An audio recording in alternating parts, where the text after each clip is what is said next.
Okay, welcome everybody back to Steve Talks Boxing X, STBX, where we talk real boxing with real boxing fans. And in this week's show, we're going to be talking about this weekend's fight in Jack Catterall versus Regis Prograis and some of the undercard fights as well. And I'm pleased to be joining me this week is Niall from Ringside Ramble YouTube channel. Thanks, Niall. Welcome to the show. Thanks a lot, Steve. Glad to be here. Thanks for having me on, and yeah, can't wait for this one. Yeah, it's certainly an interesting one. Lots to talk about. My first question to you now. We're going to rewind it to the Josh Taylor fight. Was that a fair result in the end? Catterall's last fight with Josh Taylor. This is the second one. Did you agree with the 117, 111 on two of the cards? Yeah, it's an interesting one, isn't it? Like the controversy was the scorecards. You know, I don't think it was a very entertaining fight. I think the right man won, in my opinion. I think Catterall deserved the decision. Personally, I had it 115, 113, Jack Catterall, but the 117, 111 scorecards, I think the consensus rightly is that was far too wide. Yeah. It really was. You know, there was a lot of close rounds, and to kind of not give Josh Taylor the credit he deserves for how well he done in the rounds that he pushed the pace on Catterall and landed to the body was crazy. And yeah, it's just it was far too wide for me. And like looking into it again, just to kind of checking the scorecards earlier and reviewing that fight, I think two of the judges gave rounds 3 and 9 in that fight to Jack Catterall.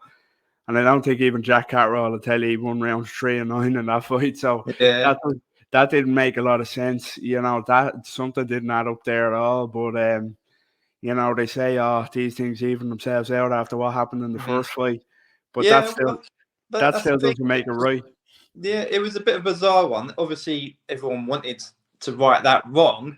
And then all of a sudden, we have them scorecards were pretty wide, and it just didn't sit well, did it? Really, I don't think with fans.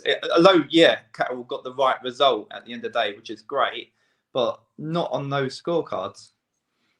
No, definitely not. You know, as you say, people say, oh, these things even themselves out, or you know, we deserved it after the first fight, but it still doesn't make it right. You know, and it tarnishes Jack Catterall's moment, you know, that there's the controversy over the scorecards. The first fight there was the controversy, and then that fight there was. But Catterall deserved the win for me, but it's such a shame that they had those 117, 111 cards, and I think that had something to do with the first fight. You know, there was a subconscious kind of feeling with judges. You thinking the judges are thinking we've got to get this right this time? We got to get yeah. this right. Yeah, absolutely. Yeah, you know, and there's so much controversy after the first fight. It's in the judges' heads watching it that, you know, they have to be kind of as fair to Catterall as they can, you know, and as generous. But yeah, the right man won. But yeah, it was just a pity how it ended with the scorecards. Yeah, I agree. Do you think we're going to get a third fight between Catterall and Taylor at any stage again? I hope not, to be honest with you. To put it simply. Are you? No more. yeah. No, I'm done with it. I think the chapter's closed now. Like Catterall has realistically kind of beaten him twice. You know, I know Josh got the decision in the first fight. Catterall beat him the second time. I just think Catterall, after what he's been through, I think he deserves world title fights. You know, deserves big fights like this Regis Prograis fight. And Josh Taylor, I don't know what's going to happen with Josh Taylor, to be honest with you, whether he'll call it a day or whether he'll move up to 147, I'm not sure. But I think the Josh Taylor, Jack Catterall chapter has to be closed. That's finished. It's concluded. Yeah. Yeah. So, some people rumoured, obviously, this has been rescheduled, this fight. The original fight date was cancelled due to injury, but people are saying it was due to ticket sales. Do you think Catterall is a big ticket seller? Yeah, it's quite an interesting one, you know, when kind of fighters pull out in most circumstances with injury. I do take it at face value that they are injured, but I was looking at ticket sales for this one, and they are still poor. Now, whether that has much to do with Catterall, I'm not sure. He does bring a vocal following with him. He brings a very passionate fan base from Yeah, Chorley. We seen it in Leeds the last time against Josh Taylor. It was very vocal fan base, but I don't think it has much to do with Jack Catterall. I think, well, maybe people say about his style. It's not the most entertaining style, but he still has his kind of passionate fan base. And I think the undercard, although there is a couple of interesting fights on the undercard, I think the other undercard could be a lot stronger. I don't yeah. think that does it too many favors. It's a really intriguing main event, but the undercard isn't the strongest, so maybe that has a lot to Sure. do with it as well. But Well, a lot of people were talking about boxers on undercard last weekend as well, so pretty much in the same, you know, interest in maybe main event for people, but maybe not the undercard to tune in. So you think maybe it's a whole card, they're maybe struggling with the ticket sales a bit, then it's not that appealing. yeah, definitely, I think the kind of the main event doesn't justify, doesn't alone justify the ticket price or the people attending. It is a pity for Catterall with it being so local to him, but he is a decent ticket seller, and he will have his passionate fan base Yeah. there. And yeah, the new arena too. It's in the new Co-op Arena in Yeah. Manchester, so Yeah, I'm don't not worry. I've sure. got a question for that one for you on Yeah, I'll we wait. got I'll wait till to that answer that coming one. up. Yeah, yeah, it is an interesting one. It'd be a shame, obviously, but we'll see come fight day what sort of ticket sales they have. Going back to Prograis, his last loss was against Devin Haney, and that was a UD in his last fight. So, but at 35 years old, how much would you say Prograis is a real threat? It's a hard one to call for me, to be honest with you, because of course he's bound to have lost a step, Prograis at 35 after a long Hmm. career, and especially with the style that he has. It's all based on kind of reflexes and speed and timing. Especially defensively. That kind of upper body movement, that unusual, head off the center line type of upper body movement. So that is bound to slow down at 35 years old. Yeah, But I wonder, are people being too harsh on how much he's kind of lost a step? As you mentioned, he lost to Devin Haney. Devin Haney, Jack exactly. Catterall. There's no It's very shame lost there, to us. really to lose against Haney. Mm. Yeah, exactly. There's no shame in it. And Devin Haney that night was absolutely phenomenal. I Hmm. remember watching that fight that night. He put on a masterclass. Prograis didn't disgrace himself by any means, but there's absolutely no shame in losing to Devin Haney. And Jack Catterall still needs to prove that if he's at a Devin Haney level yet, I know Yeah. I know Prograis kind of he did look quite underwhelming in the fight before that too against Zaria. I think the Hmm. fighter's name was, but yeah, he lost to Devin Haney, so there's no shame in that. No. There's no shame in coming out on the wrong end of that decision. Yeah. Do you think he will be a threat then? I think he will be a threat. Of course, I'll leave my kind of predictions, but Yeah. Keep it to till the the end, end. please. Yeah. Yeah, well, yeah, absolutely, yeah. But yeah, I do think he will be a Mhm. threat. Definitely, I Okay. think he's proven he's proven former World world level. champion, Yeah. 2-time world champion. He is quick, and he is a big puncher. He's one of the biggest, probably the biggest puncher Jack Catterall's faced in his career to date. So he has the experience, he has the knowledge, and he has the power to cause Jack Catterall problems here. I really do think so. Yeah. I hate to go back to Josh Taylor again though, but obviously he beat Prograis back in 2019 on an MD. Do you think Jack will be looking at that result and thinking, can I better that? Yeah, I think there will be a part of him that kind of thinks that that he'll always have his name intertwined with Josh Taylor.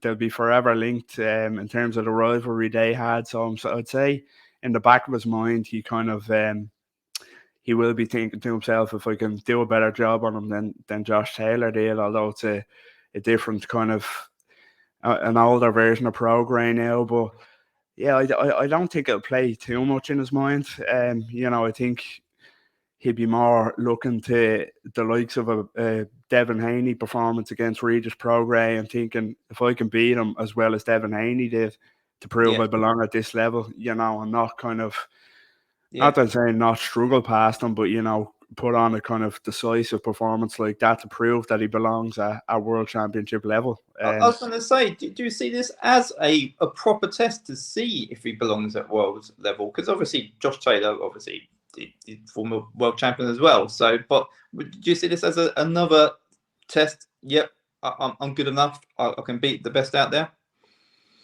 Absolutely, yeah, absolutely. I think Regis Prograis, it's arguable that he could be, of course, Devin Haney aside, Regis Prograis is one of the toughest fights you could have outside the champions.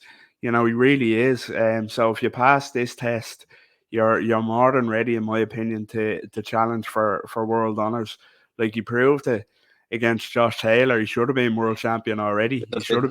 should have been undisputed world champion. So that proved it that night up in Glasgow. But if he was to beat Regis Prograis, especially convincingly, that would send out a big message. And I hope if he does beat him convincingly, that he gets the credit he deserves for it. And people Yeah. don't say Regis Prograis was past his It'd be, best or whatever. it'd be easy to say that, wouldn't it? To be honest with Yeah. you, I can see that already. Come Saturday night, we beat a washed up 35-year-old Prograis. You can see some of people saying that already. So, like I said, hopefully it's a good performance and he does get that credit he deserves it if he wins. We're going to touch on the Co-op Live. You mentioned it a bit earlier.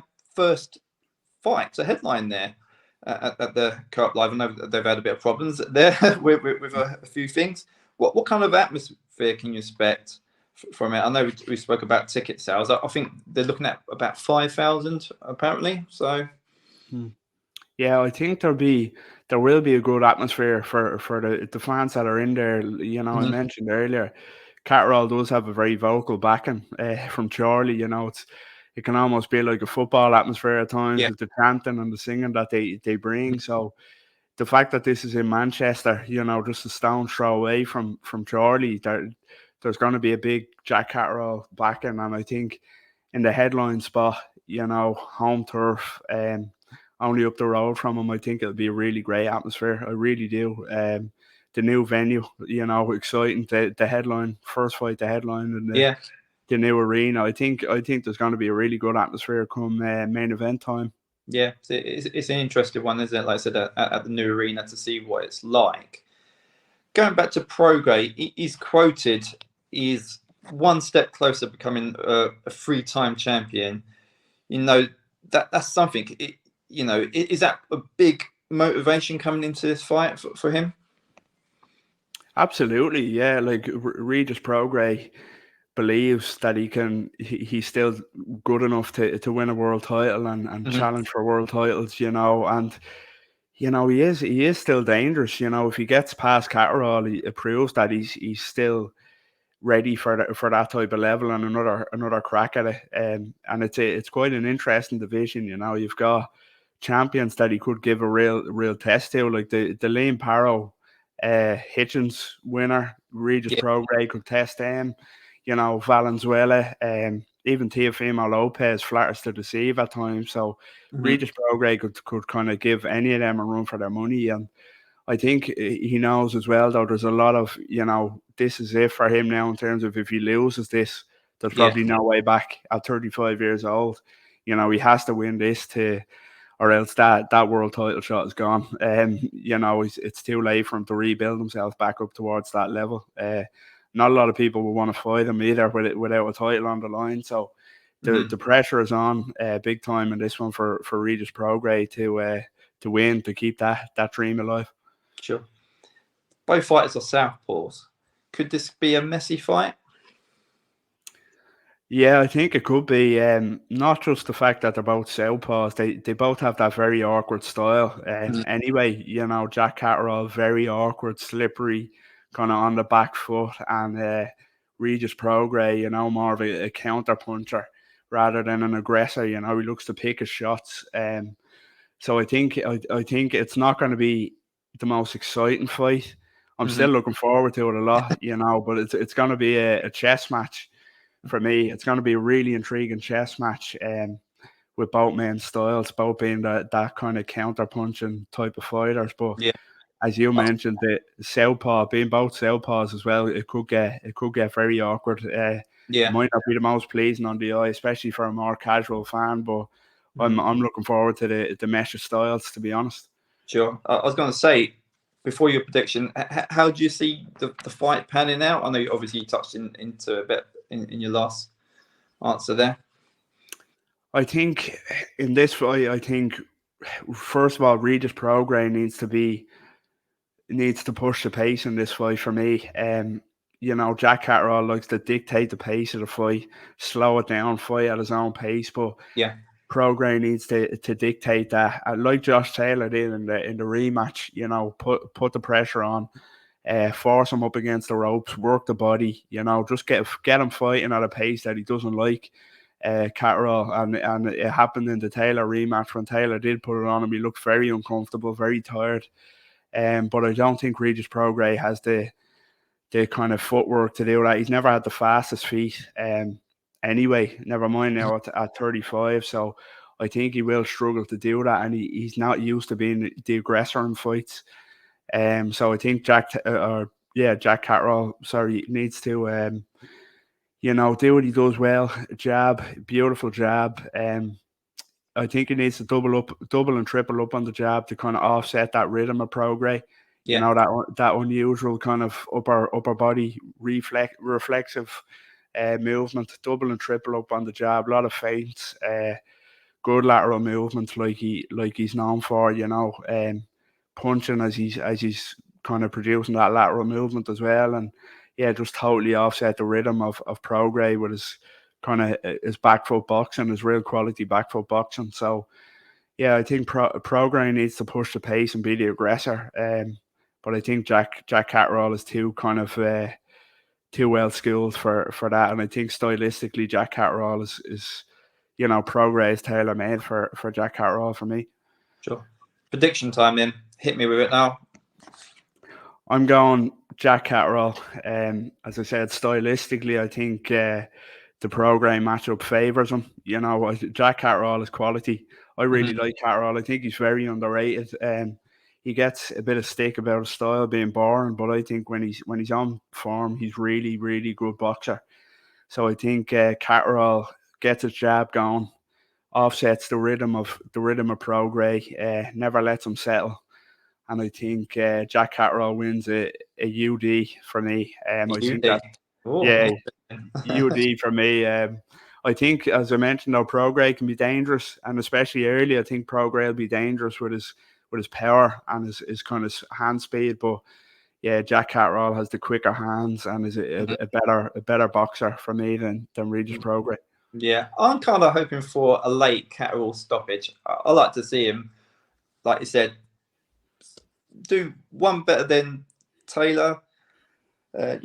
Make a statement as well. I like to see a Catterall stoppage, but I think a UD is a pretty safe bet. Yeah. In regards to the fight. But yeah, it should be interesting anyway. We're going to quickly look at some of the undercard fights, and one has got my attention is this one. Reece Spalletti against Michael Gomez Jr. I love this fight, to be honest with you. I think it could be the fight of the night, if you ask me. How do you see that one going now? Yeah, I can't wait for this one either, and I think I agree with you in that it has fight of the night potential, style wise, and there's always something special about British title fights, Commonwealth title fights, and they always have that special spark about them, and yeah, I can't wait for this. Bellotti, I'm a big fan of how Bellotti has rebuilt himself after the 3 losses in a row. Yeah, it's amazing. Yeah, at fight camp he lost the two fights on the Spain, but he's rebuilt himself really well. And yeah, Michael Gomez Jr. I'm a big fan of as well. So I think stylistically this has the potential to be a real cracker and steal the show. If I had to go for a winner, I think Bellotti might just edge it. I think he might be a little bit more well rounded than Gomez, and he has a bit more power So I think I'll go for a bloody decision from me, but Oh, I can't wait for this one. Yeah. yeah, should be good. Also, we got Pat McCormack back in action against William Herrera. How do you see that one going? Yeah, I'm a big Pat McCormick fan. I like him. Herrera, we've seen him before. Tough guy in there with my fellow countryman Paddy Donovan, and another unbeaten fighter as well. In the past, so he is familiar. He is experienced, but Pat McCormick should have more than enough to deal with him. To be honest with you, I'd say he could win a points decision here. I'd say Pat McCormick. Yeah, I'll give Herrera his credit for his toughness, but I think if he can stop him quicker than Paddy Donovan did, he'd be making a bit of a statement. But yeah, I think he'll have more than enough for a wide points win here, and I think Pat McCormick could go very far, in my opinion. Yeah, I agree with that. We're predicting quite a long night here now because we've gone for pretty much on the cards all the fights so far. So it could be a long night in Manchester with them guys anyway. So hope the beer's cheap at the arena. That's what I've got to say. Exactly.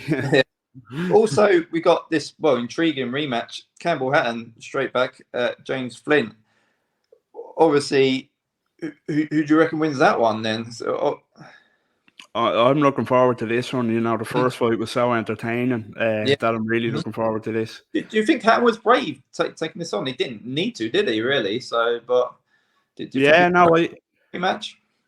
Yeah, I respect it fully. Looking to get this one back, especially with the kind of, I like Campbell Hatton, and I think he gets an unfair criticism. He is a very limited fighter.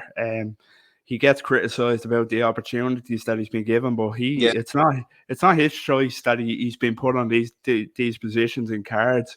And after such a tough fight and a tough loss, to take this one straight away is really kind of, I commend him for that, and I'm looking forward to see if he can make those adjustments to beat Flint this time. I was going to say, does he really need to beat Flint? Otherwise, has he just found his level? A lot of people would say that, won't they? So he needs to beat Flint, definitely. Yeah, I think if he doesn't beat Flint, it's a long way kind of back to any sort of a decent level, even though he's young. A lot of people thought that this was his level in the first place. They didn't tip him for much. So I think he just needs to win to prove that he can get past this. It was a close fight first time around. He showed a lot of toughness in there. Hatton, a good chin he showed, and he proved he can dig in. But yeah, if he wants to kind of further his career, he'd need to win this one. He's still young enough to go far, but this one has to be a win. Has to be a win, yeah. It's a must-have win. What's your prediction now? I think Campbell Hatton wins a very close points decision again. I'm going points again. We are in for a long night. Yeah, another long one. Hopefully, though, it's as entertaining as it was the first time around. How many adjustments can Campbell Hatton make with his limited skill set? It's yet to be seen, but I think he'll win a close fight. And I think because there's so much kind of name value riding on him and so much kind of notoriety, I think if it is a close fight, I think they will give it to Campbell Hatton this time around, but hopefully it's more the same. Same, yeah. Well, he's always going to be compared to his dad, isn't he? Which is, always the way, isn't it? Unfortunately, although he's obviously totally different style fighter as well. So, but yeah, it should be an interesting one. Well, that's pretty much it for another show. Thanks, Niall, for coming on. Please, everyone, check out Niall's Ringside Ramble YouTube channel as well. Find the details below this video. Everyone else, please support the channel as best you can with likes, subscriptions, and comments, and enjoy the fights. Thank you. Take care. Yeah, thanks, Niall.